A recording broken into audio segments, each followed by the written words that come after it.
Hello mga day. Diyos ko day. Naistorbo nga na naman ang tulog ng isang Disney princess. Alas siya. Bandang alas 8 nga nang mangyari ang isang krimen. Huy! Walang ganon. Tumawag si Jusawa mga day. Ang sabi ba naman Baby, I give birth. Dadagulan talaga kita mamaya dong pagdating mo.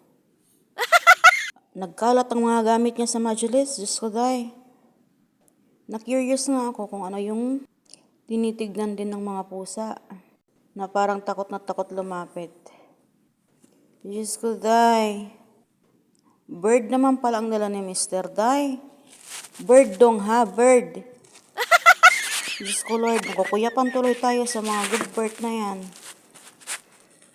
I-comment nyo nga mga day kung anong klaseng ibon to. Ito ba yung parrot? Ay, ambot na lang talaga. Sumilip nga ako saglit sa labas kasi nga yung pinto namin parang tinutulak ng hangin. At hindi nga ako nagkamali mga day. Ayan, naipon na yung mga dumi dito sa harap ng pinto.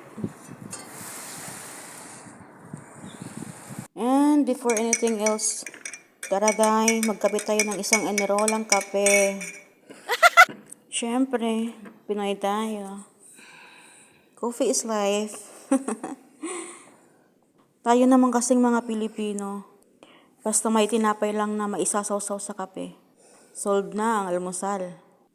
Diyos ko day, hindi katulad ng mga ibang lahi.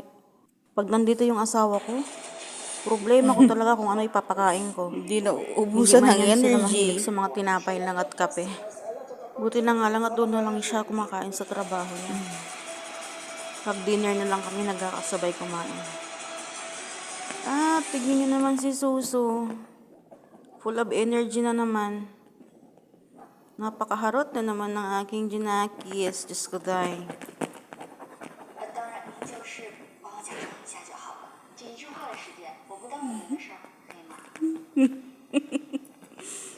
Naluluoy man ako sa ibon na to mga day.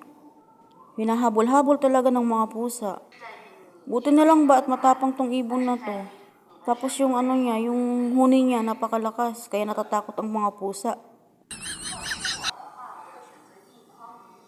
Naawa tuloy ako sa pusa ko day. Perting ugmara siguro nito ngayon.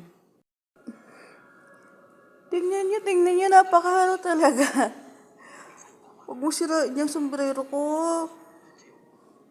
Akin na. Suso.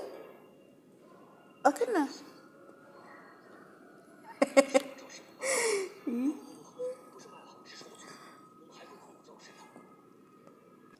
At ito naman ang ganap namin kinagabihan mga design. Nagharing-haring dyan si Dudong day kay magluluto kami ng hapunan. At dahil nga medyo malayo yung bahay ko sa city, minsan ka lang makarinig ng mga dumadaan na sasakyan at mga dumadaang tao dito day. Napakatahimik ng lugar. At yan na nga po ang aming dinner for today. Thank you for watching guys. Salamat!